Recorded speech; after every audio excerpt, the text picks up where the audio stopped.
Chapter 10, The Little Time of Trouble. A time of trouble before probation closes. On page 33 of early writings is given the following. At the commencement of the time of trouble, we were filled with the Holy Ghost as we went forth and proclaimed the Sabbath more fully. This view was given in 1847 when there were but very few of the Advent brethren observing the Sabbath, and of these but few supposed that its observance was of sufficient importance to draw a line between the people of God and unbelievers. Now the fulfillment of that view is beginning to be seen. The commencement of that time of trouble, here mentioned, does not refer to the time when the plagues shall begin to be poured out, but to a short period just before they are poured out, while Christ is in the sanctuary. At that time, when the work of salvation is closing, trouble will be coming on the earth, and the nations will be angry, yet held in check, so as not to prevent the work of the third angel. Early Writings, pages 85 and 86, 1854. The end of religious liberty in the United States. The law of God, through the agency of Satan, is to be made void. In our land of boasted freedom and religious liberty will come to an end. The contest will be decided over the Sabbath question, which will agitate the whole world. Evangelism, page 236, 1875. A great crisis awaits the people of God. Very soon our nation will attempt to enforce upon all the observance of the first day of the week as a sacred day. In doing this, they will not scruple to compel men against the voice of their own conscience to observe the day the nation declares to be the Sabbath. Review and Herald, Extra, December 11, 1888. Seventh-day Adventists will fight the battle over the seventh-day Sabbath. The authorities in the United States and in other countries will rise up in their pride and power and make laws to restrict religious liberty. Manuscript number 78, 1897. The Protestants of the United States will be foremost in stretching their hands across the gulf to grasp the hand of spiritualism. They will reach over the abyss to clasp hands with the Roman power, and under the influence of this threefold union, this country will follow in the steps of Rome in trampling on the rights of conscience. Great Controversy, page 588, 1911. Church and state oppose God's people. All who will not bow to the decree of the national councils and obey the national laws to exalt the Sabbath instituted by the man of sin to the disregard of God's holy day will feel not the oppressive power of popery alone, but of the Protestant world, the image of the beast. Selected Messages, Book 2, page 380, 1886. Those religious bodies who refuse to hear God's messages of warning will be under strong deception and will unite with the civil power to persecute the saints. The Protestant churches will unite with the papal power in persecuting the commandment-keeping people of God. This lamb-like power unites with the dragon in making war upon those who keep the commandments of God and have the testimony of Jesus Christ. Manuscript release number 14, page 162, 1899. The Church appeals to the strong arm of civil power, and in this work Papists and Protestants unite. Great Controversy, page 607, 1911. Before the courts, those who live during the last days of this earth's history will know what it means to be persecuted for the truth's sake. In the courts, injustice will prevail. The judges will refuse to listen to the reasons of those who are loyal to the commandments of God because they know the arguments in favor of the fourth commandment are unanswerable. They will say, "We have a law, and by our law we ought to die." God's law is nothing to them. Our law with them is supreme. Those who respect this human law will be favored, but those who will not bow to the idol Sabbath have no favors shown them.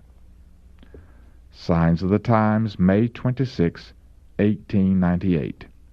In cases where we are brought before the courts, we are to give up our rights unless it brings us in collision with God. It is not our rights we are pleading for, but God's right to our service. Manuscript Release Number 5, page 69, 1895. Adventists will be treated with contempt. The same masterful mind that plotted against the faithful in ages past is still seeking to rid the earth of those who fear God and obey His law. Wealth, genius, education will combine to cover them with contempt. Persecuting rulers, ministers, and church members will conspire against them.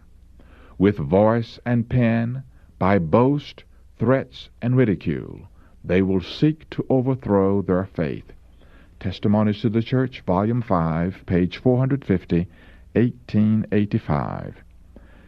There will come a time when, because of our advocacy of Bible truth, we shall be treated as traitors. Testimonies to the Church, Volume 6, page 394, 1900. Those who honor the Bible Sabbath will be denounced as enemies of law and order, as breaking down the moral restraints of society, causing anarchy and corruption, and calling down the judgments of God upon the earth. Their conscientious scruples will be pronounced obstinacy, stubbornness, and contempt of authority. They will be accused of disaffection toward the government. Great Controversy, page 592, 1911. All who in that evil day would fearlessly serve God according to the dictates of conscience will need courage, firmness, and a knowledge of God and His Word, for those who are true to God will be persecuted, their motives will be impugned, their best efforts misinterpreted, and their names cast out as evil. Acts of the Apostles, page 431 and 432, 1911. All kinds of persecution. The persecution of Protestants by Romanism, by which the religion of Jesus Christ was almost annihilated, will be more than rivaled when Protestantism and Popery are combined. Selected Messages, Book 3, page 387, 1889.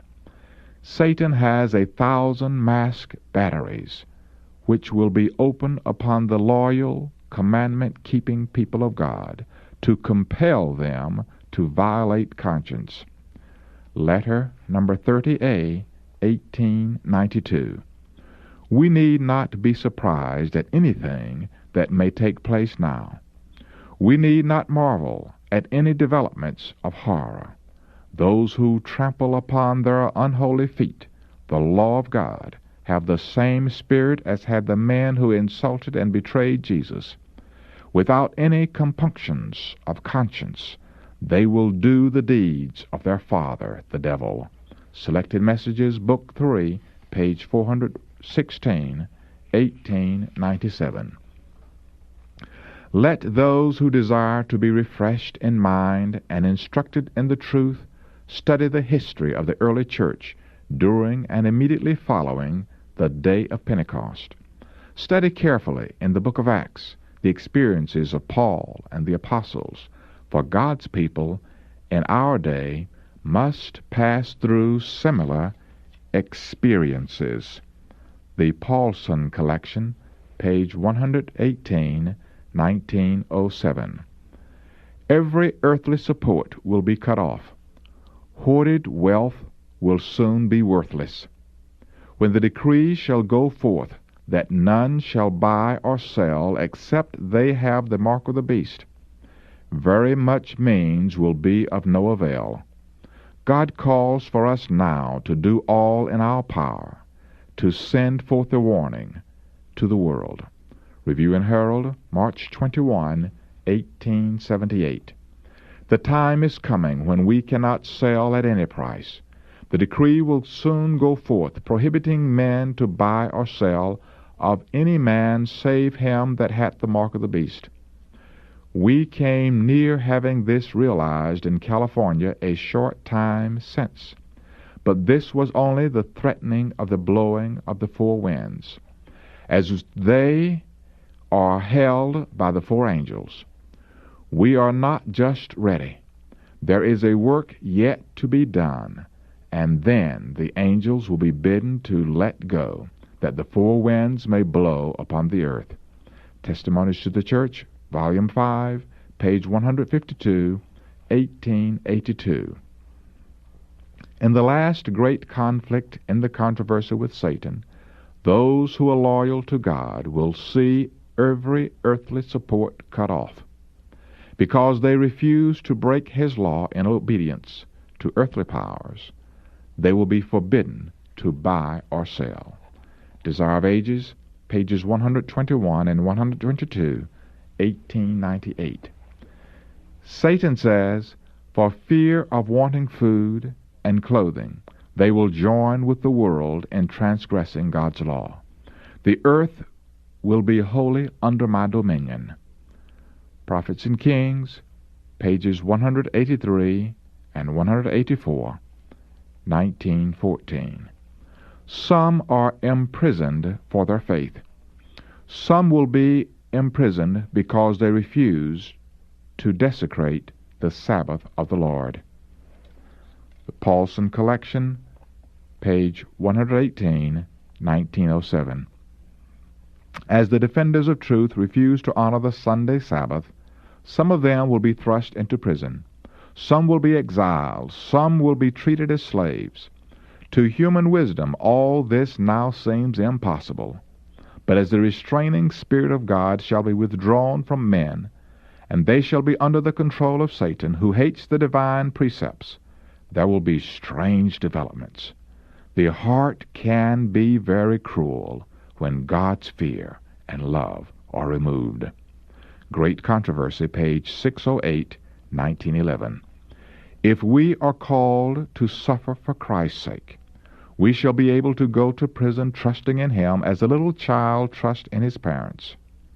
Now is the time to cultivate faith in God. Our High Calling, page 357, 1892. Many will be put to death. The best thing for us is to come into close connection with God, and if He would have us be martyrs for the truth's sake, it may be the means of bringing many more into the truth. Selected Messages, Book 3, page 420, 1886. Many will be imprisoned. Many will flee for their lives from cities and towns, and many will be martyrs for Christ's sake in standing in defense of the truth. Selected Messages, Book 3, page 397, 1889. There is a prospect before us of a continued struggle at the risk of imprisonment, loss of property, and even of life itself, to defend the law of God. Testimonies to the Church, Volume 5, page 712, 1889. Men will be required to render obedience to human edicts in violation of the divine law. Those who are true to God will be menaced, denounced, proscribed. They will be betrayed both by parents and brethren and kinsfolks and friends, even unto death. Prophets and Kings, page 588, 1914. We are not to have the courage and fortitude of martyrs of old until brought into the position they were in. Should there be a return of persecution, there would be grace given to arouse every energy of the soul to show a true heroism. Our High Calling, page 125, 1889. The disciples were not endowed with the courage and fortitude of the martyrs until such grace was needed. Desire of Ages, page 354, 1898. How to stand firm under persecution. We shall find that we may let loose of all hands except the hand of Jesus Christ. Friends will prove treacherous and will betray us. Relatives deceived by the enemy will think they do God service in opposing us and putting forth the utmost efforts to bring us into hard places, hoping we will deny our faith. But we may trust our hand in the hand of Christ amid darkness and peril. Maranatha, page 197, 1889. The only way in which men will be able to stand firm in the conflict is to be rooted and grounded in Christ. They must receive the truth as it is in Jesus, and it is only as the truth is presented thus that it can meet the wants of the soul. The preaching of Christ crucified, Christ our righteousness, is what satisfies the soul's hunger. When we secure the interest of the people in this great central truth, faith and hope and courage come to the heart. General Conference, Daily Bulletin, January 28, 1893. Many, because of their faith, will be cut off from house and heritage here. But if they will give their hearts to Christ, receiving the message of His grace, and resting upon their substitute and surety, even the Son of God, they may still be filled with joy. Signs of the Times, June 2, 1898. Persecution scatters God's people. As enmity is aroused in various places against those who observe the Sabbath of the Lord, it may become necessary for God's people to move from those places to places where they will not be so bitterly opposed. God does not require His children to remain where, by the course of wicked men, their influence is made of no effect and their lives endangered. When liberty and life are imperiled, it is not merely our privilege, it is our positive duty to go to places where the people are willing to hear the word of life, and where the opportunities for preaching the word will be more favorable. Manuscript number 26, 1904. The time is soon coming when God's people, because of persecution, will be scattered in many countries. Those who have received an all-around education will have the advantage where they are. Manuscript release number 5, page 280, 1908. Persecution leads to unity among God's people. When the storm of persecution really breaks upon us, the true sheep will hear the true shepherd's voice. Self-denying efforts will be put forth to save the lost, and many who have strayed from the fold will come back to follow the great shepherd. The people of God will draw together and present to the enemy a united front. In view of the common perils, strife for supremacy will cease. There will be no disputing as to who shall be accounted greatest. Testimonies to the Church, Volume 6, page 401, 1900. A crisis makes God's interference more marked. From time to time, the Lord has made known His manner of working.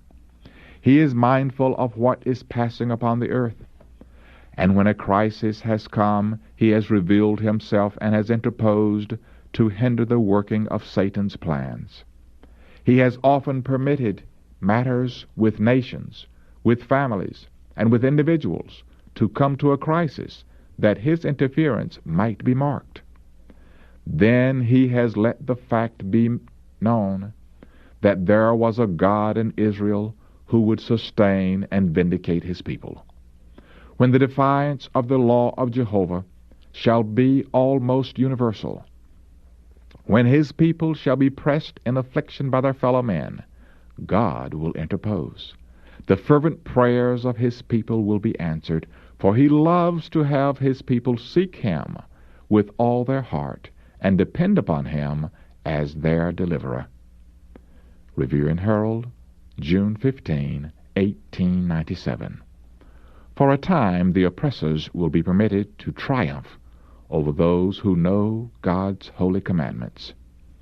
To the last, God permits Satan to reveal his character as a liar, as an accuser, and a murderer.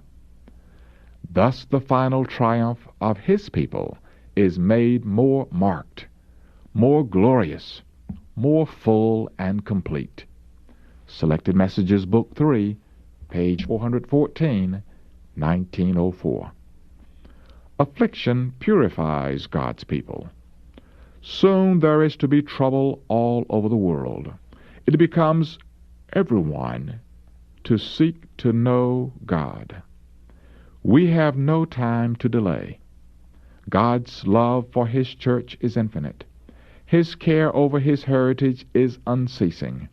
He suffers no affliction to come upon the church, but such as is essential for her purification, her present and eternal good. He will purify his church even as he purified the temple at the beginning and close of his ministry on earth. All that he brings upon the church in test and trial comes that his people may gain deeper piety and more strength to carry the triumphs of the cross to all parts of the world. Testimonies to the Church, Volume 9, page 228, 1909. Afflictions, crosses, temptations, adversity, and our varied trials are God's workmen to refine us, sanctify us, and fit us for the heavenly garner. Testimonies to the Church, Volume 3, page 115, 1872.